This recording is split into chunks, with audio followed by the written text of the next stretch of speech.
অনির্বাণের মৃত্যু নিশ্চিত হওয়া মাত্রই অনির্বাণের লাশ গহীন জঙ্গলে ফেলে রেখে এবার পালিয়ে গেল নীলাঞ্জনা এবং ওর বাহিনী।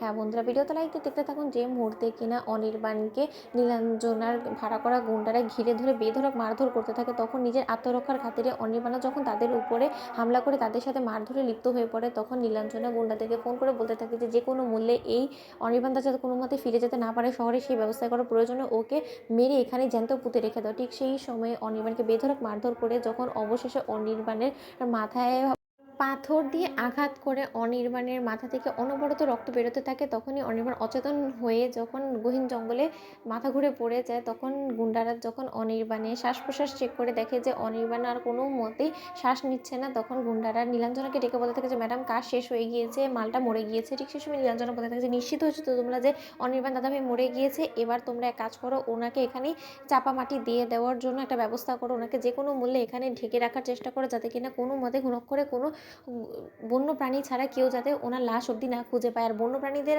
কাছে একবার পড়ে যাওয়া মানেই তো তারা গিলে খেয়ে ফেলবে, তখন আর অনির্বাণ দাদাভাই ডেড বডি অবধি তারা কোনো মতে উদ্ধার করতে পারবে না। এমন একটা অবস্থা করো, আমি এক্ষুনি এখান থেকে চলে যাচ্ছি, কারণ আমি চাই না যে আমাকে কেউ কোনো মতে দেখে ফেলুক বা আমার উপরে সন্দেহ করুক। ঠিক সেই সময় নীলাঞ্জনা বলতে থাকে যে দিদিভাই তোর স্মৃতি সিঁদুর তো আমি চিরতরে তোর কাছ থেকে কেড়ে নিলাম, এবার দেখি আমি যে তুই তোর কোন শক্তি দিয়ে এবার তুই তোর বরকে নিজের কাছে আবারও নতুন করে ফিরিয়ে আনিস, কারণ যতবার আমি তোর ক্ষতি করার চেষ্টা করি ততবারই তুই কিছু না কিছু করে বেঁচে গিয়েছিস, কিন্তু এই যাত্রায় তো তুই তোর স্বামীকে আর বাঁচাতে পারি না, তাহলে তুই খালি হাতে যখন বিধবা বেশে নিজের শ্বশুরবাড়িতে গিয়ে উঠবি, তখন তুই তাদেরকে কি জবাব দিবি বলতো? ছেলে হারা মা তো তোকে জ্যান্ত গিলে খেয়ে ফেলার চেষ্টা করবে, তখন তুই কী করে অনির্বাণ দাদা ভাইয়ের মায়ের সাথে তর্ক করবি বলতো? তুই সকলের সাথে তর্ক করে জিতে যেতে পারলে অনির্বাণ দাদা ভাইয়ের মায়ের সাথে কোনো মতেই পারবি না। সেই মা যে তার ছেলে হারানোর শোকে কাতর না হয়ে তোকে যে ঠিক কী শাস্তির আওতায় আনতে পারে সেটা আমার খুব ভালো করেই জানা আছে। এবার আমি নয়, এবার স্বয়ং অনির্বাণ দাদা ভাইয়ের মাই তোকে শাস্তির আওতায় আনবে। এবার যখন তুই জেলে পচে মরবি, তখন আমি আনন্দে আত্মহারা হয়ে সকলের কাছে